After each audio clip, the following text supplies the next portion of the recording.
আজকে আমাদের এক্সপেরিমেন্টটা হয়েছে যে আমরা ভোল্টেজ রেগুলেশন বাইর করব রেজিস্টিভ আর ইন্ডাকটিভ লোড দ্বারা।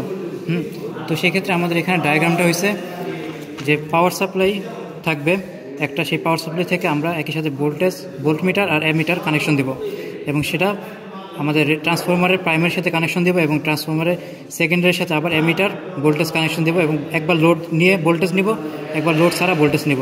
এবার আমরা দুইটা ভোল্টেজ নিব, একটা হচ্ছে নো লোডের ক্ষেত্রে ভোল্টেজ, একটা হচ্ছে ফুল লোডের ক্ষেত্রে সেকেন্ডারিতে ভোল্টেজ।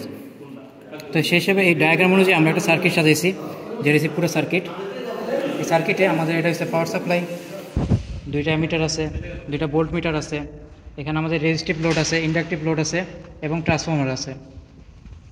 আমাদের প্রথমে পাওয়ার সাপ্লাইয়ের আমরা পজিটিভ হতে কানেকশন দিয়েছি এই ভোল্টমিটারের পজিটিভে এবং সেই ভোল্টমিটারের পজিটিভ হতে আমরা কানেকশন দিয়েছি অ্যামিটারের পজিটিভে এবং অ্যামিটারের নেগেটিভ আমরা কানেকশন দিয়েছি আমাদের ট্রান্সফরমারের প্রথম এক প্রান্তে এবং ট্রান্সফরমারের দ্বিতীয় প্রান্ত আমরা আবার কানেকশন দিয়েছি আমাদের ভোল্টমিটারের নেগেটিভে এবং ভোল্টমিটারের নেগেটিভ আমরা নিয়ে গেছি আমাদের ট্রান্সফরমারের নেগেটিভে। একইভাবে আমাদের সেকেন্ডারি স্টেপে আমরা ট্রান্সফরমারের পজিটিভ সাইড নিয়ে কানেকশন করেছি আমাদের অ্যামিটারের পজিটিভে এবং অ্যামিটারের নেগেটিভ আমরা কানেকশন করেছি আমাদের ভোল্টমিটারের পজিটিভে এবং ভোল্টমিটারের পজিটিভ হতে আমরা ভোল্টমিটারের পজিটিভ হতে আমরা আমাদের লোডের এক প্রান্তে মানে পজিটিভ প্রান্তে আমরা লাগিয়েছি এবং লোডের নেগেটিভ প্রান্ত আমরা আবার নিয়ে এসেছি আমাদের ভোল্টমিটারের নেগেটিভে এবং এই ভোল্টমিটারের নেগেটিভ হতে আমাদের আরেক প্রান্ত এনেছি আমরা ট্রান্সফরমারের নেগেটিভে। তো এইবার যদি আমরা পাওয়ার সাপ্লাই দিই,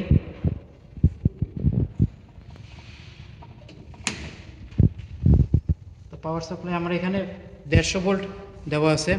যখন 150 ভোল্ট দেওয়া আছে তখন আমাদের নো লোড অবস্থায় আমাদের পাওয়ার সাপ্লাই একটু কম হইতেছে এবং সেটা হইতেছে প্রায় 148-এর মতো। যদি আমরা অন করি, লোড দিলে সেক্ষেত্রে দেখা যায় আমাদের পাওয়ার সাপ্লাই আর একটু কম হয়ে যায় এবং সেক্ষেত্রে পাওয়ার সাপ্লাই হয়ে যায় 145-এর মতো।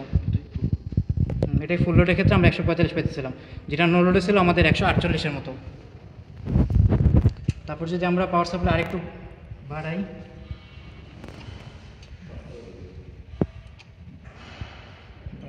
নিয়ে আসি, যখন আমাদের নো লোডে পাওয়ার সাপ্লাই 200 দিলাম তখন আমাদের এখানে নো লোডে আমাদের পাওয়ার সাপ্লাই দেখাচ্ছে 197 বা 98 মতো প্রায়। এবং যদি আমরা আবার একইভাবে লোড দিই সেক্ষেত্রে আমাদের পাওয়ার সাপ্লাই আবার একটু কমবে এবং কমে সেটা হইতেছে প্রায় 195-এর মতো। তো এইভাবে আমরা ইন্ডাকটিভের ক্ষেত্রে এবং রেজিস্টিভের ক্ষেত্রে একইভাবে কানেকশন দিয়ে অনেকগুলো মান নিয়েছি। সেই মানগুলো বিভিন্ন ভোল্টেজের উপর নির্ভর করে বিভিন্ন রকম পেয়েছি এবং সেখানে আমরা অনেকগুলো মান দিয়েছি নো লোড এবং ভোল্টেজ। তারপর আমরা যেহেতু ফর্মুলা জানি যে no load minus full load divided by full load into 100%, যেটা রেগুলেশনের ফর্মুলা, একইভাবে আমরা এই মানগুলো নিয়ে বিভিন্ন টাইপের ফর্মুলা বাইর করছি, বিভিন্ন টাইপের ভোল্টেজ রেগুলেশনের মানগুলো বাইর করছি। তো টোটাল এইভাবে আমরা 6টা মান বাইর করছি। 3টা ছিল আমাদের রেজিস্টিভ লোডের আর 3টা ছিল আমাদের ইন্ডাকটিভ লোডের। এটা ছিল আমাদের টোটাল আজকে ভোল্টেজ রেগুলেশনের এক্সপেরিমেন্টটা। Thank you.